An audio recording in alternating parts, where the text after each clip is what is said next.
Habemus papam.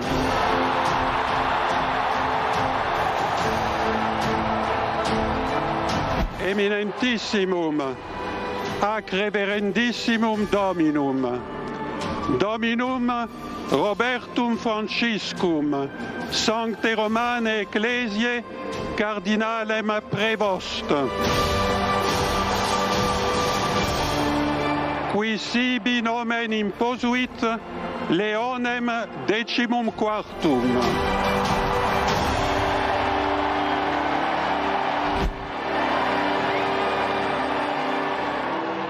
Y así fue como el día de hoy el cardenal Dominic Lamberti salió al balcón de la Basílica de San Pedro para anunciar al mundo el nombre del nuevo sumo pontífice, Robert Francis Prevost, quien eligió el nombre de León XIV.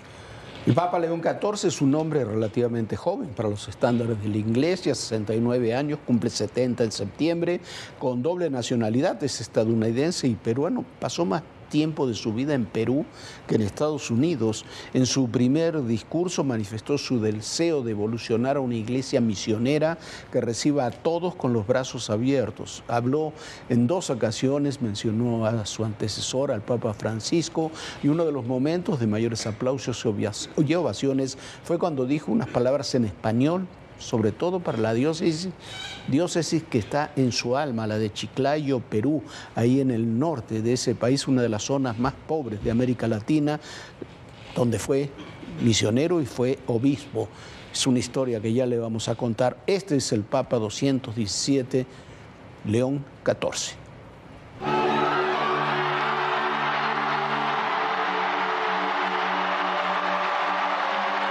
Eran las 6 de la tarde con 7 minutos hora del Vaticano. Con el humo blanco repicaron las campanas de la Basílica de San Pedro. Poco después salió al balcón el cardenal Dominic Lamberti y anunció al mundo al nuevo obispo de Roma. Habemus papam.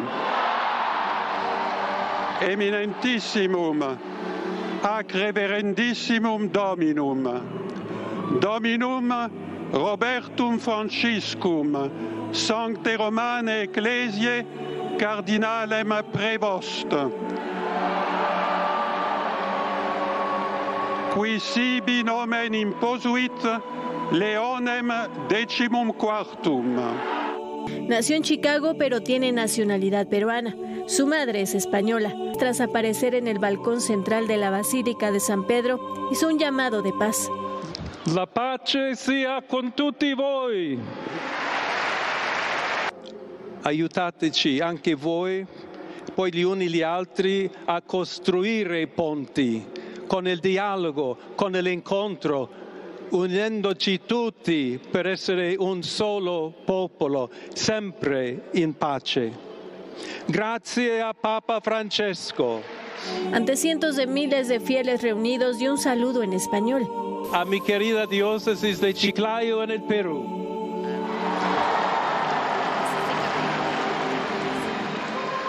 Donde un pueblo fiel ha acompañado a su obispo, ha compartido su fe y ha dado tanto para seguir siendo iglesia fiel de Jesucristo.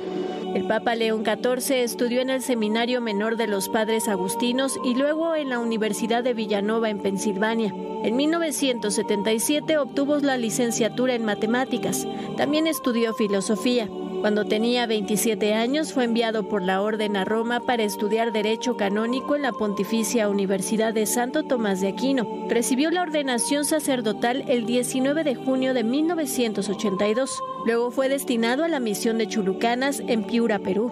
Desde el 30 de enero de 2023 se desempeñó como prefecto del Dicasterio para los Obispos y presidente de la Pontificia Comisión para América Latina. En febrero de 2025, el Papa Francisco lo promovió al Orden de los Obispos, asignándole el título de la Iglesia Suborbicaria del Albano. León XIV es el Papa 267 de la Iglesia Católica. Para ADN 40, Fuerza Informativa Azteca.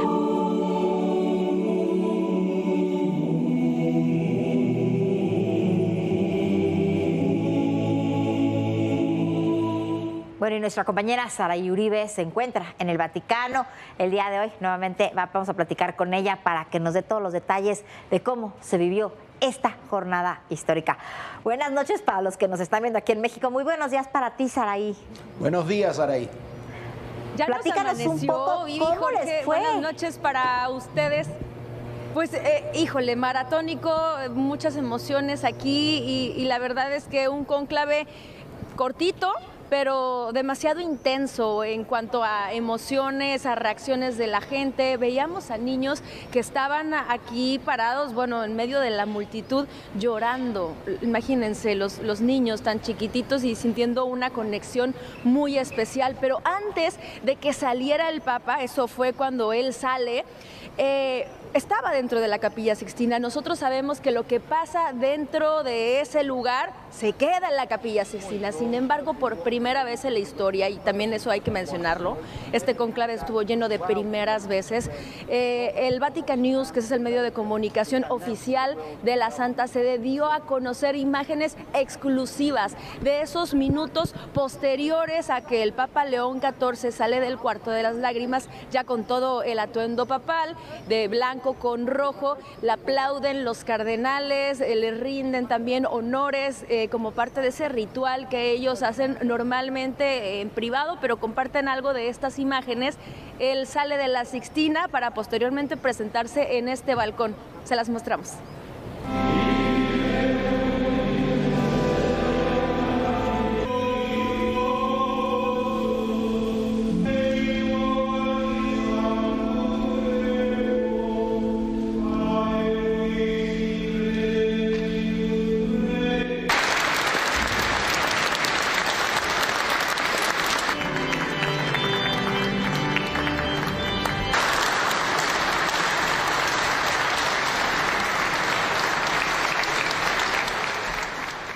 Y entonces las puertas del histórico balcón que está detrás de mí se abrieron, todas las personas empezaron a gritar y vimos la imagen por primera vez del Papa León, todos evidentemente emocionados. Escuchamos un mensaje de paz y más de uno, evidentemente miles de los que estábamos aquí reunidos, nos quedamos con la boca abierta cuando lo escuchamos hablar en español.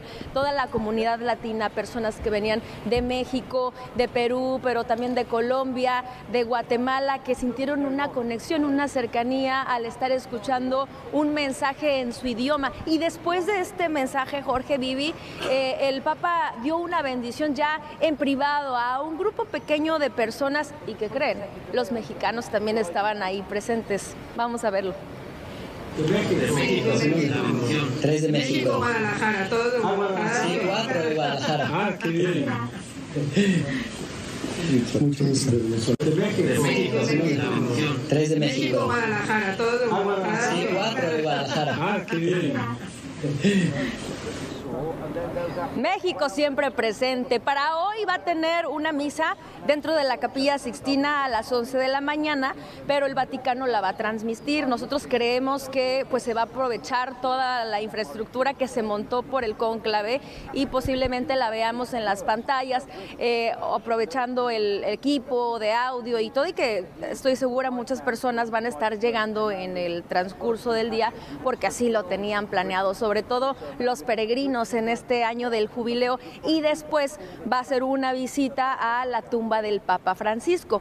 Para el día lunes tendrá su primera reunión con los medios de comunicación, también como así lo hizo el Papa Francisco en su momento, y después viene la misa inaugural, ya un acto público en el que están presentes jefes de Estado, presidentes, monarcas, y se da un tiempo para que ellos lleguen. Además, si alguna persona quiere venir, pues va comprando los vuelos, los boletos del tren, para que puedan estar aquí presentes.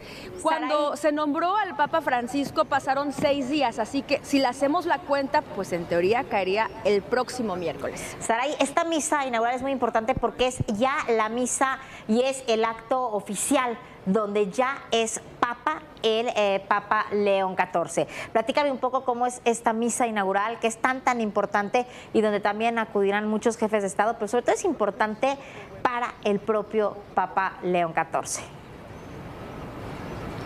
Sí, exactamente. En cuanto lo eligen al interior de la Sixtina, él también firma un documento oficial. Sin embargo, ante el mundo se hace esta presentación ya pública en donde están presentes invitados especiales de todas las latitudes, evidentemente, y ahí se le entrega el palio, pero también el anillo del pescador. Ustedes recordarán que un día antes del cónclave se anuló el anillo del pescador del Papa Francisco, que es un símbolo de poder máximo que únicamente puede ser utilizado por el sumo pontífice y que representa a Pedro, a quien Jesús llama pescador de hombres. Así que la imagen que tiene grabada ese anillo es a Pedro pescando en su barca y alrededor va a estar el nombre ya grabado de León XIV, pues evidentemente personalizado y que va a utilizar como sello para los documentos oficiales que envíe el Papa. Saraí, muchísimas gracias, felicidades por toda la cobertura. Seguiremos hablando a ver cómo nos va con León XIV. Claro que sí, aquí les estaremos informando para los próximos espacios. Muchísimas gracias, Gracias, Saraí. hasta luego. Y bueno, mire usted, ya escuchó usted la cobertura, de muy buena cobertura que ha hecho todos estos días Saraí, la cobertura que hemos tenido aquí en ADN, escuchó en República MX a teólogos y sacerdotes hablando. Nosotros vamos a hablar de política, de la política en la elección del nuevo Papa León XIV, de Robert Francis Prevost. Es muy interesante. Primero la palabra león. ¿Por qué se habla de león? Se habló de León XIII, se habló de otros sumos pontífices. La palabra viene por evangelista. La utiliza Marcos en el Nuevo Testamento hablando de San Juan Bautista, porque decía para evangelizar su voz era de león, de un animal fuerte y noble. De ahí en adelante, por eso han utilizado tantos sumos pontífices la palabra león. Uno que no tiene nada que ver con León XIV, con el nuevo Papa, es León X. Fue Giovanni Medici, el hijo de Lorenzo Medici. Fue un desastre de Papa, pero bueno, no lo identifiquemos, por supuesto, con él. Es un Papa, como decíamos, como se ha dicho mucho, de dos mundos, de Estados Unidos y de América Latina. 40 años trabajando de una u otra forma en Perú, se hizo ciudadano peruano, estuvo en los años más difíciles de Perú, en los años de Sendero Luminoso, de la violencia brutal de Sendero Luminoso, los años de Fujimori, los años después toda la sucesión de presidentes que hubo, de Pedro Castillo, de la presidenta Boluarte. Con todos defendió a los más pobres y tuvo conflicto con todas las autoridades, desde los grupos terroristas terribles, esos de Sendero Luminoso, hasta Pedro Castillo, Boluarte, Fujimori. Con Fujimori tuvo unas diferencias brutales. Nació en Chicago, fue obispo de Chiclayo, no fue nunca obispo de Chicago, nació en Chicago. Su madre española, su padre descendientes de franceses e italianos. La comunidad más grande que hay de latina en los Estados Unidos está precisamente ahí en Chicago. Es una comunidad enorme. Estados Unidos, a veces nos olvidamos de eso, Estados Unidos tiene 72 millones de católicos, prácticamente la misma cantidad que México. Trump había hablado de que quería un papa estadounidense, pero él estaba hablando de un cardenal de Nueva York. Este es lo más alejado que puede haber de Donald Trump. Es un hombre cercano a los migrantes, su discurso siempre ha sido pro migrantes, es un hombre cercano a los más humildes, lo demostró a lo largo de 40 años, no 1, 2 o 3, a lo largo de 40 años trabajando con los más humildes ahí en el norte de Perú. Hizo contacto con Francisco precisamente cuando Francisco era arzobispo de Buenos Aires y él era obispo en Chiclayo. Aquella imagen de Trump que se divulgó hace 2 días, vestido de papa, la visita de J.D. Vance a Francisco, que prácticamente hizo levantar a Francisco para recibirlo, porque la idea era no recibir a J.D. Vance. Trump y Vance Vance es católico convertido, Trump no lo es, pero especula con eso, y hablaron del Papa estadounidense, pero este Papa es lo más alejado que hay de Donald Trump y de D.J. Vance. Ellos están apoyados por los sectores más conservadores de la Iglesia Católica, los sectores conservadores ultras de los Estados Unidos. Son sectores que han sido durísimos, que se han cerrado a todo, que han tenido unos casos de pederastia muy sonados y por eso, entre otras cosas, se enfrentaron tanto con Francisco. Y por eso incluso se especulaba que no podía ser un papa estadounidense. El único cardenal estadounidense que no era estadounidense, pero era latinoamericano y era también peruano y habla francés, italiano, portugués, latín, inglés y español, era precisamente este hombre, el cardenal Prevost, que ahora conocemos como León XIV. Imagínese usted la autoridad moral, porque los migrantes, nuestros paisanos, todos los paisanos latinos, tienen representantes, tienen voz menos que la que tendrían que tener. Los mandatarios todos, en última instancia, desde México hasta Argentina, tienen posiciones políticas contradictorias, pero ninguno puede asumirse como la voz de los migrantes y la voz de los pobres en Estados Unidos. Ese papel, si quiere, lo podrá jugar León, que es un hombre que une dos culturas, la del norte con la del sur. En su primer discurso habló de diálogo y de apertura y de la conexión que puede haber entre los sectores, no lo dejó implícito, entre los sectores progresistas que respaldan a Francisco, él era uno de ellos, y con el ala moderada de la Iglesia, el ala moderada menos radical. Dio señales, como hacen todos los papas, incluso en la vestimenta, recuperó la vestimenta tradicional de los sumos pontífices. Francisco ya le había dado en 2023 una posición clave en la curia en los últimos años como el hombre que manejaba ya todos los obispos de la Iglesia Católica. No hay mejor balcón para asomarse a lo que es la Iglesia Católica y sus movimientos internos, políticos, sociales, religiosos, que el que tenía León XIV. Es, además, dicen, un genio informático, un genio en finanzas, tiene una licenciatura en matemáticas, otra en filosofía, al mismo tiempo que es un misionero. Son todos detalles, todos datos que hay que ir registrando. ¿Quién sabe cómo va a ser su papado? Va a ser, sin duda, salvo que se le cruce el destino, va a ser un papado largo. Pero es un hombre que tiene, por lo menos en principio, y estamos hablando ahora desde el ámbito estrictamente político, no religioso, tiene todos los atributos para poder ser un papa de enorme influencia. Ayer habíamos dicho que iba a haber que escoger un papa entre un Juan Pablo II y un Francisco y que muy probablemente se iba a buscar alguien intermedio entre los dos. Creo que con este hombre, con el nuevo Papa León XIV, lo han encontrado.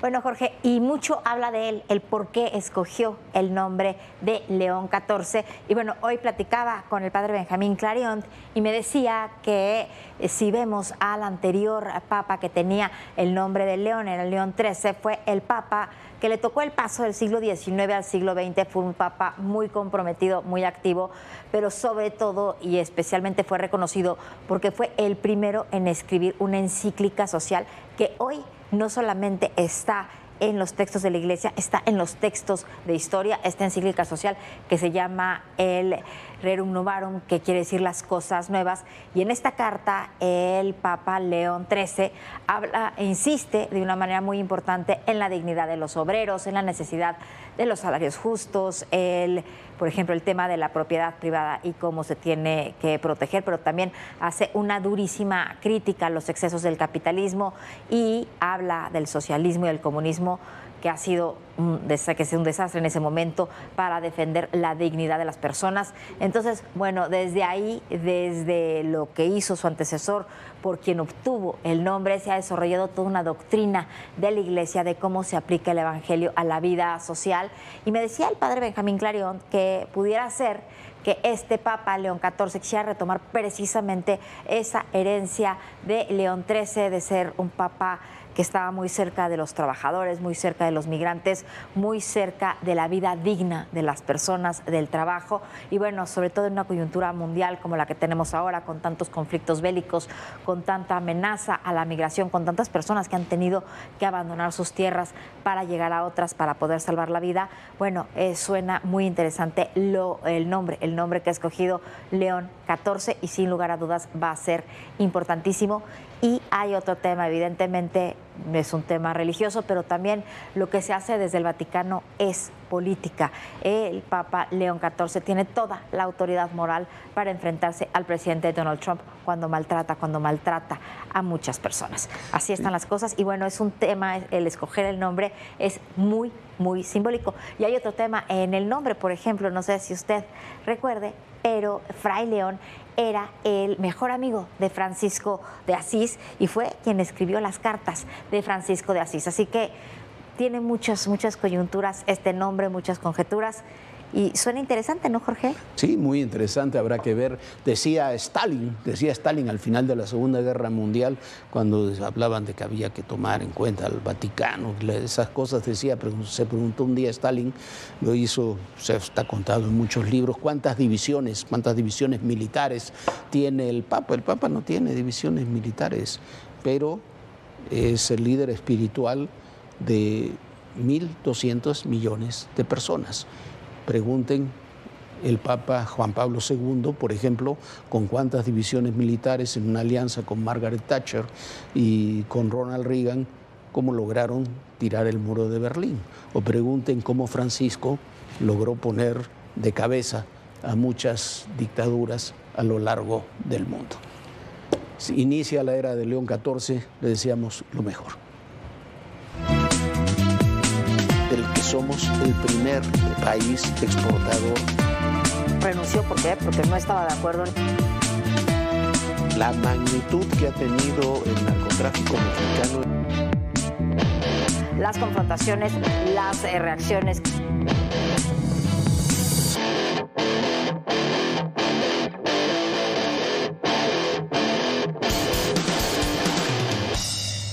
Y esto sí, de verdad, es terrible. El hermano del expresidente López Obrador, que es secretario de Gobierno de Tabasco, José Ramiro López Obrador, contestó así los cuestionamientos de la prensa sobre la realidad que está sucediendo en el estado donde él es secretario de Gobierno, sobre la violencia y sobre lo que sucede en Tabasco. Quiere que hablen de puras cosas buenas. El tema es que qué otra cosa buena se va a hablar si no es la violencia. Se puede hablar de cómo se ha contaminado el mar en Tabasco por Dos Bocas. Escuche usted la prepotencia del secretario de Gobierno de Tabasco.